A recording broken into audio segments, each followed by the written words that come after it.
وسلم. السلام عليكم ورحمة الله وبركاته. அல்லாஹ்வுடைய கிருபையால் இன்றைய தினம் 23 ஜுஸூக்கள் ஓதி முடிக்கப்பட்டிருக்கிறது. அல்லாஹ் ஜல்ல ஷானஹு தஆலா மீதம் இருக்கக்கூடிய ஜுஸூக்களையும் ஓதுவதற்கான தௌஃபீகை அல்லாஹ் தருவானாக. இன்றைய தினம் சூரா யாசீன், சூரா ஸாஃபாத், சூரத்து ஸாத், சூரத்து ஸுமர் என்று 4 அத்தியாயங்கள் ஓதப்பட்டது. இதில் கடைசி ரக்காஅத்தில் ஓதப்பட்ட ஒரு ஆயத்தை இன்றைய தினம் நாம் சிந்தனைக்கு எடுத்துக் கொள்வோம். இன்னக மையித்துன் வ இன்னஹும் லமையித்தூன். நபியே, நீங்களும் மௌத்தாவீங்க, நீங்களும் மையத்து தான், அவர்களும் மௌத்தாவாங்க என்று நபி ஸல்லல்லாஹு அலைஹி வஸல்லத்தை பார்த்து அல்லாஹ் தஆலா சொல்றான். நீங்களும் மௌத்தாவீங்க, அவங்களும் மௌத்தாவாங்க நபியே. மௌத் எல்லாத்துக்கும் உண்டு. அதாவது இறை நிராகரிப்பாளர்களுக்கும் மௌத்துண்டு. அல்லாஹ்வை 5 நேரம் தொழுது வணங்கி வழிபட்டு சதக்கா கொடுத்து தான தர்மங்கள் கொடுத்து வாழக்கூடிய எல்லோருக்கும் மௌத்துண்டு. மௌத்து யாரை விட்டும் தப்பாது நபியே என்று அல்லாஹ் தஆலா இன்றைய தினத்தில் அந்த வசனத்தை தெளிவா சொல்றான். மரணம் சம்பந்தமாக ஒரு 5-6 இடங்கள்ல குர்ஆன்ல அல்லாஹ் தஆலா திட்டமாக சொல்றான். ஒரு மனிதன் தன்னுடைய வாழ்க்கையில மறுக்கவே முடியாது. ஐனமா தகூனு யுத்ரிக்குமுல் மௌத் வலவ் குன்து ஃபீ புரூஜின் முஷய்யதா.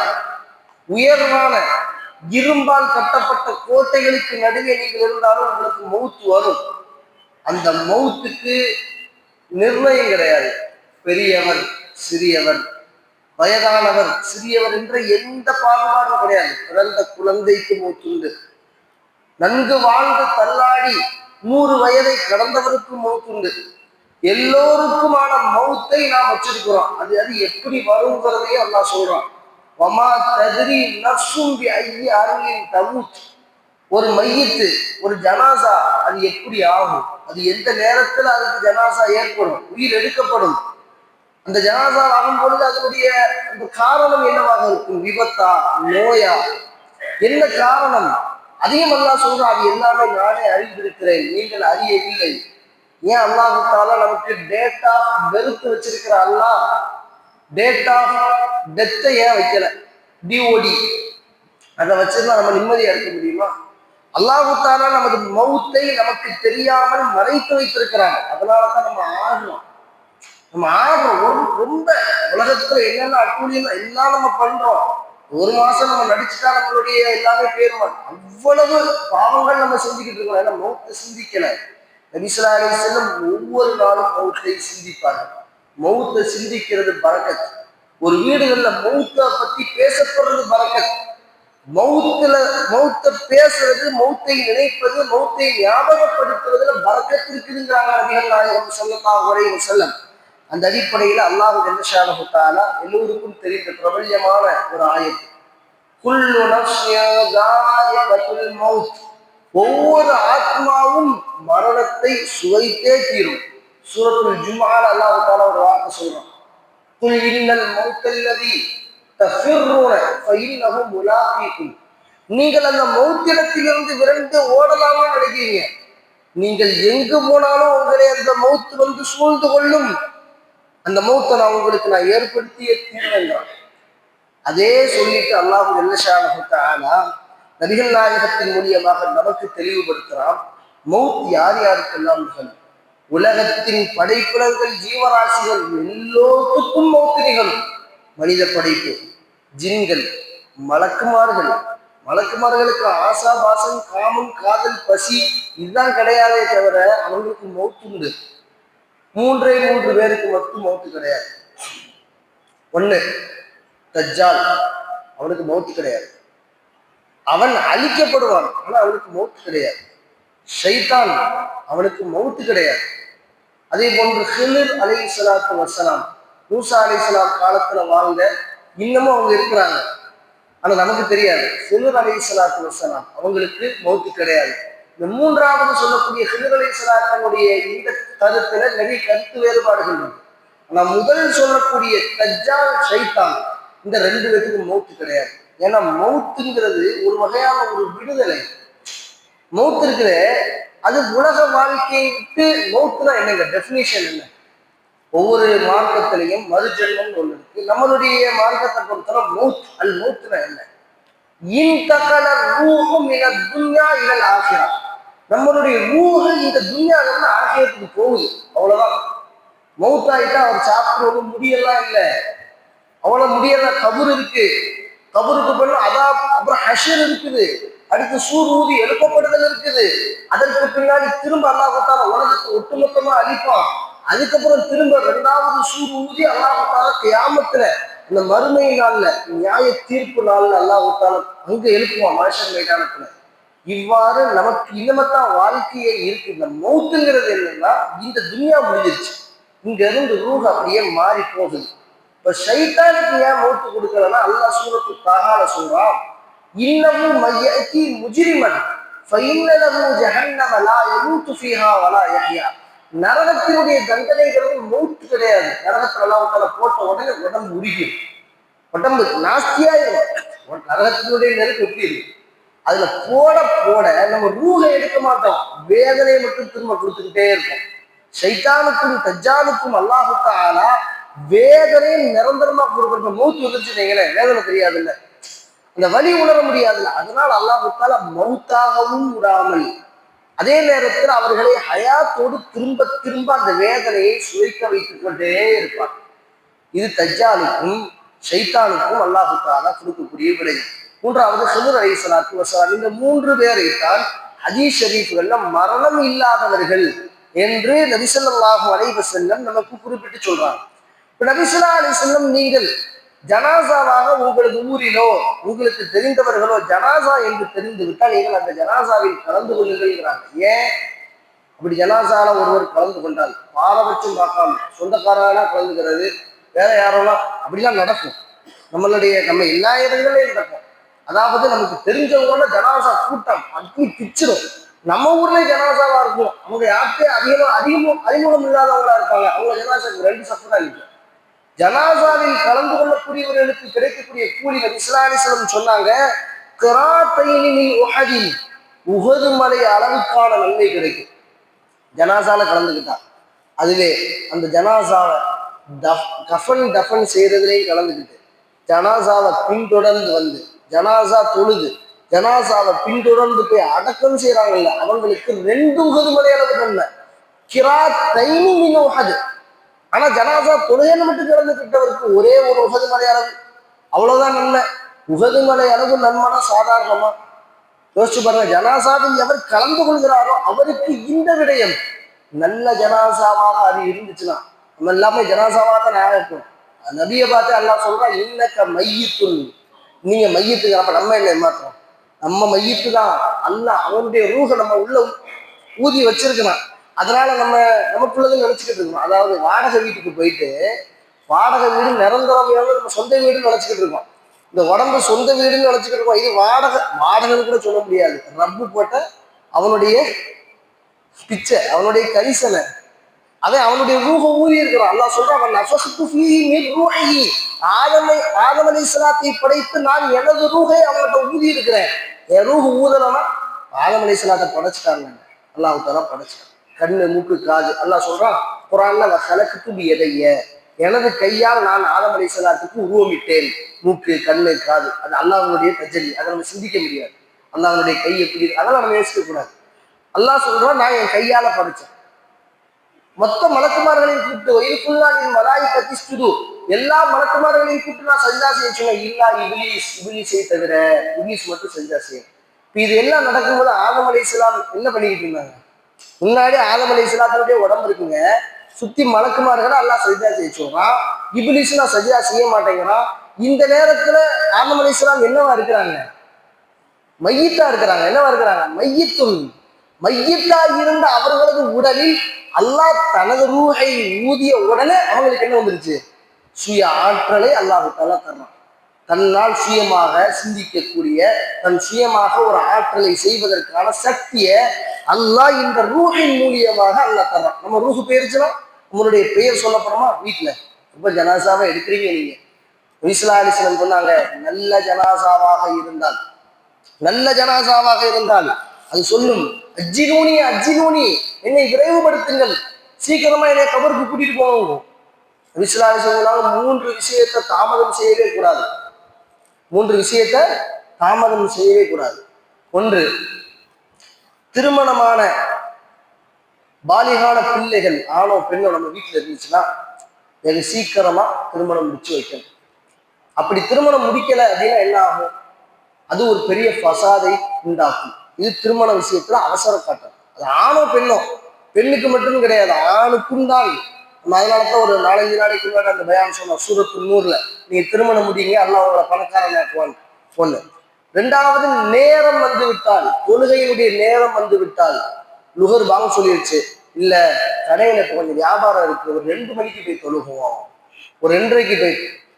வக்து வந்து விட்டால் இஸ்லாத்துல அவசரப்படுறதுக்கு அனுமதி தான். ஒண்ணு திருமணம் முடிக்கிறது, ரெண்டாவது விஷயம் தொழுகை வந்துட்டா தொழுகையை அந்த நேரத்தில் ஆரம்ப நேரத்தில் நிறைவேற்றுவது, மூன்றாவது ஜனாசா ஆகிவிட்டால் அந்த ஜனாசாவை வெகு சீக்கிரமாக அடக்கம் செய்வது. அந்த ஜனாசாவை வெகு சீக்கிரமாக, எவ்வளவுக்கு எவ்வளவு நம்ம லேட் பண்றோமோ அவ்வளவு போல அந்த ஜனாசாக்கு அதாபு. இல்ல அவங்க வரணும், இல்ல இவங்க வரணும், அந்த சொந்தக்காரங்க வரணும், இதெல்லாம் நமக்கு ஏற்படுத்தி கொண்டது. நமக்குன்னு ஏற்படுத்தி கொண்டது. எவ்வளவு சீக்கிரம் அடக்கம் செய்கிறோமோ அவ்வளவுக்கு அவ்வளவு அந்த ஜனாசாவிற்கு நல்லது. மூன்றாவது விஷயம், ஜனாசாவை விரைவுபடுத்தணும், அடக்கம் பண்றதுல. அப்ப நல்ல ஜனாசாவாக இருந்தால் அந்த ஜனாசா சொல்லும், அஜ்ஜிலூனி, என்னை விரைவுபடுத்தி சீக்கிரம் கொண்டு போ அப்படின்னு. இதை கெட்ட ஜனாசாவாக இருந்தால் சொல்லும், எங்க கூட்டிட்டு போறீங்க, ஐன தஹ்மிலூனி, என்னை எங்க கூட்டிட்டு போறீங்க. அப்படியே ஒவ்வொரு அசைவுக்கும் அதனுடைய உடம்பு அதாபா இருக்கும். கெட்ட ஜனாசாவாக இருந்தால் ஒவ்வொரு அசைவுக்கும், நம்ம தூக்கிட்டு போற ஒவ்வொரு அசைவுக்கும் குளிப்பாட்டக்கூடிய போது அந்த ஜனாசா சொல்லும், இந்த மெதிவா குளிப்பாட்டு, ரொம்ப போட்டு தைக்காத, ரொம்ப அழுத்தாத, எனக்கு நொந்து போயிருக்கு. ஜனாசா பேசக்கூடிய அந்த பயானை நபி ஸல்லல்லாஹு அலைஹி வஸல்லம் நமக்கு தெளிவுபடுத்தி சொல்றாங்க. ஜனாசா கபர், கெட்ட ஜனாசாவாக இருந்தால் ஜனாசாவை குளிப்பாட்டும் போது அது தொடாத அப்படின்னு ஒவ்வொரு நேரமும் அதற்கு நோவினையாக ஜனாசாவை விரைவுபடுத்தி அடக்கம் செய்யும். நபி ஸல்லல்லாஹு அலைஹி வஸல்லம் மரணிக்கவே மாட்டார்கள் என்று சஹாபாக்கள் நினைத்தார்கள். நபி ஸல்லல்லாஹு அலைஹி வஸல்லம் வஃபாத் ஆகிறதுக்கு ஒரு வாரத்துக்கு முன்னாடி அபுல் பகாவி ரலியல்லாஹு தஆலா அவங்க இந்த ஹதீஸ் அறிவிக்கிறாங்க. நபி ஸல்லல்லாஹு அலைஹி வஸல்லம் மௌத்தாகுவதற்கு முன்னால் அவர்களுடைய கடைசி ஜும்ஆவுக்கு நபி ஸல்லல்லாஹு அலைஹி வஸல்லம் வெள்ளிக்கிழமை தொழுகை நடத்த வர்றாங்க. அதுக்கடுத்து 21 நாள் கழித்து நபி ஸல்லல்லாஹு அலைஹி வஸல்லம் வஃபாத் ஆகிறாங்க. இந்த 21 நாளைக்கு முன்னாடி நபி ஸல்லல்லாஹு அலைஹி வஸல்லம் கடைசி ஜும்ஆவுக்கு வந்து, நான் உங்களுக்கு யாருக்கும் கடன் தர வேண்டியது இருக்குதா, நான் உங்களை யாரையும் அடிச்சிருக்கனா, உங்களை யாரையும் துன்புறுத்தி இருக்கனா அப்படின்ட்டு நபி ஸல்லல்லாஹு அலைஹி வஸல்லம் மெம்பர்ல கேட்கிறாங்க. நபி ஸல்லல்லாஹு அலைஹி வஸல்லம் மெம்பருக்கு ஏறும் பொழுது ஏறி நபி ஸல்லல்லாஹு அலைஹி வஸல்லம் மெம்பர்ல இருந்து நபி ஸல்லல்லாஹு அலைஹி வஸல்லம் பயான் செய்யறாங்க. எங்களுக்கு கடைசி உபதேசம் செஞ்சுக்கிட்டு இருக்கிறாங்க. செய்யும் பொழுது அல்ஹம்துலில்லாஹ் அல்ஹம்துலில்லாஹ் நஹ்மதுஹு வ நஸ்தஈனுஹு, இந்த ஹம்து ஸலவாத்லாம் சொல்லிட்டு நபி ஸல்லல்லாஹு அலைஹி வஸல்லம் சொன்னாங்க, அப்தன் ஹய்யர லில்லாஹ், ஒரு அடியானுக்கு அல்லாஹு தஆலா உலகம் வேண்டுமா, இல்லை என்றால் இஹ்தாரஹுல்லாஹ், அல்லாஹ்வின் பக்கம் மீளக்கூடிய அந்த வாழ்க்கை வேண்டுமா என்று ஒரு அடியானிடத்திலே அல்லாஹ் கேட்டான். அந்த அடியாரோ அல்லாஹ்வை தேர்ந்தெடுத்து கொண்டார். அவ்வளவுதான் வார்த்தை. அதாவது என்ன வார்த்தை? அப்துல் ஒரு அடியான், அப்துல்லா அடியார், அப்துல்லா சொல்றோம்ல, அப்துல் ஒரு அடியார், ஹய்யரலில்லா, அவருக்கு அல்லாஹு தஆலா இன்மை வேண்டுமா, இந்த உலக வாழ்க்கை வேண்டுமா, இல்லைன்னா மறுமையில அல்லாஹ்வை பார்க்க வர்றீங்களா அப்படின்னு அல்லாஹு தஆலா கேட்கிறான். அப்படி சஹாபாக்களுக்கு ஒன்றும் புரியல. கீழே அபூபக்கர் சித்திக் ரலியல்லாஹு இப்படி உட்கார்ந்துருக்காங்க. ஹதீஸ் ஷரீஃப்ல வருது, கையை இப்படி கட்டி அந்த சஹாபி, அறிவிக்கக்கூடிய சஹாபி சொல்றாங்க, அப்படியே தங்களது நெத்தியை அப்படியே முட்டியின் மேல் சாய்த்து அழுகிறாங்க. அப்படியே ஜும்மாவினுடைய நேரம், ஜும்மா பயான் நடந்துகிட்டு தேம்பி தேம்பி அபூபக்கர் சித்திக் ரலியல்லாஹு அழுகிறாங்க. நபி என்ன சொல்றாங்கன்னு அபூபக்கர் சித்திக் ரலியல்லாஹு மட்டும்தான் புரியுது. அப்படியே சொல்றாங்க, நபி ஸல்லல்லாஹு அலைஹி வஸல்லம் அல்லாஹ்வின் பக்கம் போக போறாங்க அப்படிங்கிறது அபூபக்கர் சித்திக் ரலியல்லாஹு மட்டும்தான் விளங்குது. அழுகிறாங்க. நான் அபூபக்கர் சித்திக் ரலியல்லாஹுவை பார்த்தேன், தேம்பி தேம்பி அவர்களது நெத்தி அவர்களது முட்டியில் அடித்துக் கொண்டு அழுது கொண்டிருந்தார்கள். யாருக்கு தெரியும்? அபூபக்கர் சித்திக் ரலியல்லாஹு தெரிஞ்சிருச்சு, நபி ஸல்லல்லாஹு அலைஹி வஸல்லம் நம்மை விட்டு பிரிய போறாங்க. இதா ஜாஅ நஸ்ருல்லாஹி வல் ஃபத்ஹ், இறைவனுடைய உதவி வந்த அந்த நேரம், இதா ஜாஅ நஸ்ருல்லாஹி வல் ஃபத்ஹ் வரஅய்தன் நாஸ யதுகுலூன ஃபீ தீனில்லாஹி அஃப்வாஜா, மக்கள் சாரசாரையாக வருவதை நபியே நீங்கள் பார்ப்பீர்கள். இந்த ஆயத்து வந்தப்பவும் அபூபக்கர் சித்திக் எல்லாம் அழுதுட்டாங்க, தேம்பி தேம்பி அழுகுறாங்க. சஹாபாக்களுக்கு விளங்கல்ல. சஹாபாக்கள் நினைக்கிறாங்க மக்கள் இஸ்லாத்துக்கு வர்றது நல்லதுதானு நினைக்கிறாங்க. ஆனா நபி நம்மளை விட்டு போக போறாங்கன்னு விளங்கல்ல மற்ற சஹாபாக்களுக்கு. அபூபக்கர் சித்திக் தேம்பி தேம்பி அழுகிறத பார்த்து சபையே விளங்கிடுச்சு, என்னமோ நடக்க போகுது. அடுத்த 21 நாள், அடுத்த ஒரு வாரம் கழித்து நபி ஸல்லல்லாஹு அலைஹி வஸல்லத்துக்கு காய்ச்சல் ஏற்படுது. நபி ஸல்லல்லாஹு அலைஹி வஸல்லத்துக்கு மௌத் ஏற்படுது. அவங்களுக்கு, நபிமார்களுக்கு மௌத்து நடந்தால் அந்த மௌத்தை மலக்குமார்கள் முதல்ல சொல்லிடுவாங்க. நம்மள மாதிரி மௌத்து எப்போ வரும் நமக்கு தெரியாம இருக்குல்ல. நபிமார்களுக்கு வந்து அவர்களது அனுமதி கேட்ட பின்புதான் அவர்களிடத்திலிருந்து ரூஹ் வாங்கப்படும். நபி ஸல்லல்லாஹு அலைஹி வஸல்லத்துல வந்து ஏற்கனவே சொல்லப்பட்டுருச்சு, நபி ஸல்லல்லாஹு அலைஹி வஸல்லம் மௌத்தாகிறாங்க. அவங்களுக்கு மௌத்து அல்லாஹ் சொன்னான்ல, இன்னக மையித்துன் வ இன்னஹும் லமையித்துன், நபியே நீங்களும் மௌத்தாதீங்க, அதே மாதிரி மௌத்தாகிறாங்க. அதுக்கு முன்னாடி வரைக்கும் அழுதுகிட்டு இருந்த அபூபக்கர் சித்திக் ரலியல்லாஹு இப்படியே அமைதியாயிருச்சு. நம்ம என்ன சொன்னோம், ஜனாசா வைட்டா சீக்கிரமா அடக்கம் பண்ணணும்ட்டு. நபி ஸல்லல்லாஹு அலைஹி வஸல்லம் திங்கக்கிழமை மௌத்தானாங்க. நபியினுடைய ஜனாசாவை அடக்கம் பண்ணது வியாழக்கிழமை. நபியினுடைய ஜனாசா அவங்க வஃபாத்தானது எப்போ, திங்கள். அவங்க மௌத்தானது, அவங்க அடக்கம் செய்யப்பட்டது வியாழக்கிழமை. ஏன்னா மதீனாவை ஸ்தம்பிச்சிருச்சு. நபி மௌத்தானதை யாராலையும் ஏற்றுக்கிற முடியல. நபி மௌத்தாயிட்டாங்களா, நபிக்கு மௌத்து வருமா, யாருக்கு விளங்குற. உமர் ரலியல்லாஹு உள்ள வந்து பார்த்துட்டு, யாராவது நபி மௌத்தாயிட்டாங்கன்னு சொன்னீங்கன்னா உங்க தலை பூமியில செதறி கிடக்குங்க. அவங்களால உமர் ரலியல்லாஹு ஏற்றுக்கவே முடியல. வெளியில நின்று கத்திக்கிட்டு இருக்கிறாங்க, யாராவது நபி மௌத்தானாங்கன்னு சொன்னீங்க அவ்வளவுதான் வாழை உருவி நிற்கிறாங்க. அபூபக்கர் சித்திக் ரலியல்லாஹு வெளியில இருந்து வந்து ஜனாசாவை பார்த்து நபி ஸல்லல்லாஹு அலைஹி வஸல்லத்தினுடைய முகத்துல அப்படியே தடவி நபியினுடைய முகத்துல முத்தம் கொடுத்துட்டு வெளியில வந்து, அது முன்னாடி வரைக்கும் அழுதுகிட்டு இருந்த அபூபக்கர் சித்திக் ரலியல்லாஹு வெளியில வந்து உமர் ரலியல்லாஹு பிடிச்சு சாந்தப்படுத்தி, வமா முஹம்மதுன் இல்லா ரசூல், முஹம்மது ஸல்லல்லாஹு அலைஹி வஸல்லம் ரசூலை தவிர வேறில்லை. கது ஹலத் மின் கப்லிஹி ருசுல் அஃபஇன் மாத்த, அவர்களும் மரணிப்பார்கள் என்று அல்லாஹ் குர்ஆன்ல சொல்லியிருக்கான். இந்த ஆயத்தை ஓதுனாங்க, அவங்களுக்கும் மௌத்து வரும். ஆனா இங்க சொல்ல வர்ற விஷயம், அதுக்கு முன்னாடி மௌத்து வர்றதுக்கு முன்னாடி தேம்பி தேம்பி அழுதவங்க மௌத்து வந்ததுக்கு அப்புறம் அதை நிதர்சனமா ஏத்துக்கிறாங்க, அந்த யதார்த்தத்தை விளைவிக்கிறாங்க. மௌத்து நபிக்கும் உண்டு, நீங்க சொல்ல வர்றது நமக்கும் மௌத்து உண்டு. அந்த மௌத்துக்கு நம்ம என்ன வாழ்க்கையை தயார்படுத்தி வச்சிருக்கோம். நம்ம மௌத்தானா அடுத்த 3வது நாள் ஒரு துவா ஓதுவாங்க, அதுக்கப்புறம் இன்ஷா அல்லாஹ் 7வது நாள் ஒரு துவா ஓதுவாங்க, அடுத்து இன்ஷா அல்லாஹ் ஒரு 40க்கு ஒரு துவா ஓதுவாங்க, அடுத்து வருஷத்துக்கு ஒருக்கா ஓதுவாங்க. இதுக்கு இடையில நம்ம என்னத்தை கொண்டு போக போறோம், நம்ம மௌத்துக்கு நம்ம கபருக்குழிக்கு என்ன தயார்படுத்தி வச்சிருக்கிறோம். நபி ஸல்லல்லாஹு அலைஹி வஸல்லம் ஜனாசா முடிச்சுட்டா வேகமா கபருக்கு போயிடுவாங்க. அந்த தோண்டப்பட்டிருக்கக்கூடிய கபூர்ல உட்கார்ந்து இப்படி பேசிட்டு இருப்பாங்க. பேசினா மக்களுக்கு உபதேசம் செஞ்சுட்டு அப்படி உட்காந்து பார்ப்பாங்க. நபி ஸல்லல்லாஹு அலைஹி வஸல்லம் அழுதுருவாங்க. ஏன்னா இந்த வீடு தான் முதல் வீடு, மறுமையுடைய முதல் வீடு. இதுல யார் தப்பிச்சுட்டாங்களோ அவங்க எல்லாத்துலயும் தப்பிச்சுருவாங்க. இதுல யார் மாட்டிக்கிட்டாலும் அவன் எல்லாத்துலயும் மாட்டிக்கிறோம். மீசான் தராசுல சிராத்துல் முஸ்தகீம் பாலத்துல எல்லாத்துலயும் மாட்டிக்கிறோம். எனவே நம்ம மௌத்தை நினைச்சு வாழணும். நமக்கு அல்லாஹ் தஆலா இரவலா அவனுடைய பிச்சையாக நமக்கு ரூஹ கொடுத்து வச்சிருக்கிறான். அந்த ரூஹு என்னைக்கு நம்மகிட்ட இருந்து போதோ இந்த உடம்புக்கு மரியாதை கிடையாது. எனவே இந்த உடம்பை வச்சு பெருமை அடிப்பது, அல்லாஹ்வை மறந்து வாழ்வது, அவனை தொழுகாமல் அவனுடைய உபகாரத்தை மறந்து வாழ்வது, இந்த நன்றிகட்ட இந்த உணர்விலிருந்து மீண்டு அல்லாஹ்வுக்கு நன்றியுள்ள அடியார்களாக ஒவ்வொரு நாளும் தூங்குறதுக்கு முன்னாடி ஒரு 2 நிமிஷம் மௌத்தை நினைக்கணும். இப்படி 1 நிமிஷம் யோசிச்சு பாருங்களேன். நைட்டு தூங்குறதுக்கு முன்னாடி, நான் இன்னைக்கு ஜனாசாவ் ஆயிட்டேன், என் பிள்ளை என்னை எப்படி பார்ப்பான், என் மனைவியினுடைய நிலைமை என்ன, என் அத்தா அம்மா என்னை எப்படி பார்ப்பான். 1 நிமிஷம் நினைச்சு பாருங்க. வீட்டுக்கு போய் நான் இன்னைக்கு மௌத்தானா, இன்னைக்கு நான் மௌத்தான காலையில எழுந்திக்கலாம்னா நாளைக்கு காலையில என் வீடு எப்படி இருக்கு, என் பிள்ளைங்க என்னை எப்படி பார்ப்பாங்க அப்படின்னு கொஞ்சம் யோசித்து பாருங்கள். இன்ஷா அல்லாஹ் இந்த துன்யாவுடைய வாழ்க்கை என்னங்கிறது நமக்கு விளையும். அல்லாஹு ஜல்ல ஷானஹு தஆலா இன்மையை விட மறுமையை அதிக நேசத்திற்குரியதாக அல்லாஹு தஆலா நம் எல்லோருக்கும் ஆக்கி அருள் புரிவானாக. வஆகிரு தஅவானா அல்ஹம்துலில்லாஹி ரப்பில் ஆலமீன். சுப்ஹானல்லாஹி வ பிஹம்திஹி சுப்ஹானக்கல்லாஹும்ம وبحمدك ونشهد أن لا إله إلا أنت ونستغفرك ونتوب إليك. آمين. سبحان ربك رب العزة عما يصفون وسلام على المرسلين والحمد لله رب العالمين.